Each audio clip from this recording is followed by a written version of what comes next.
ফেসবুকের প্রফেশনাল ড্যাশবোর্ডের মধ্যে আবারও কিন্তু বড় ধরনের পরিবর্তন চলে এসেছে।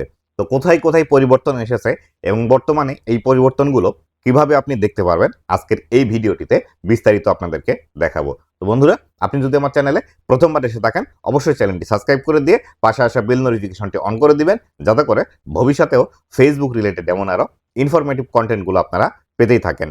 সর্বপ্রথম যে পরিবর্তনটি হয়েছে সেটি হলো আমাদের নোটিফিকেশনের যে নোটিফিকেশনগুলো দেখাতো সেই নোটিফিকেশনগুলোতে কিন্তু বিশাল ধরনের পরিবর্তন হয়েছে। আমি যদি এখান থেকে আমার এই পেজের মধ্যে নোটিফিকেশন অপশনে যাই, এখানে আমি যদি ক্লিক করি তাহলে দেখতে পাবেন এইখানে আগের মতোই কিন্তু এখানে দেখাচ্ছে।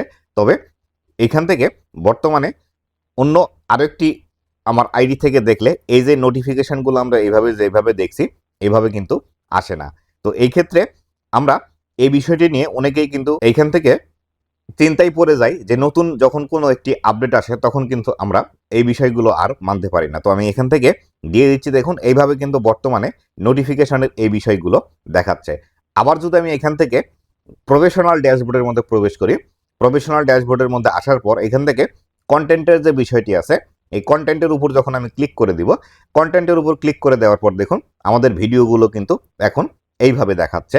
আগে কিন্তু এইভাবে দেখাতো না। আগে কিভাবে দেখাতো আপনাদেরকে যদি আমি একটু দেখানোর ট্রাই করি, আমার অন্য একটি পেজের মধ্যে সুইচ করে দেখুন, আমি এখান থেকে অন্য একটি পেজের মধ্যে আমি চলে আসছি, অন্য আরেকটি পেজের মধ্যে আমি চলে আসলাম। আসার পর এইখান থেকে আমি যদি প্রফেশনাল ড্যাশবোর্ডে আসি, প্রফেশনাল ড্যাশবোর্ডের মধ্যে আসার পর এখান থেকে কন্টেন্টে যদি চাপ দিই তাহলে দেখুন আগে কিন্তু আমাদের এইভাবে দেখাতো। তো এই বিষয়গুলো পরিবর্তন হয়ে গেছে অনেকেরই, আবার অনেকেরই পরিবর্তন হয় নাই। তো সেই ক্ষেত্রে আমি বলবো যাদের আপনাদের পরিবর্তন হয়েছে এটি টেনশনের কোনো কিছু নেই, ফেসবুক থেকে এটি কিন্তু পরিবর্তন করে দেওয়া হয়েছে। তো সেই ক্ষেত্রে এটি টেনশন করার কোনো কিছু নেই। বা আপনারা অনেকেই বলছেন যে আগে এরকম ছিল, এরকমই ভালো, দেখতে সুবিধা হতো। তো আমি বলতে চাই আপনাদেরকে, ফেসবুকের মধ্যে যখন আপডেট আসে তখন কিন্তু টেস্টিং পারপাসে এই বিষয়গুলো করে থাকে এবং যেখান থেকে তারা বেশি বেনিফিট পায় বা বেশি উপকারিতা পায় সেই কাজগুলোই কিন্তু তারা করে থাকে। এক্ষেত্রে আমাদের এখান থেকে পরিবর্তন করার কোনো সুযোগ নেই বা আমরা এখান থেকে চাইলেও আর পরিবর্তন করতে পারবো না। তাই অবশ্যই ফেসবুক থেকে যে আপডেটটি আসবে সেই আপডেট মেনেই আমাদেরকে কিন্তু কাজ করতে হবে।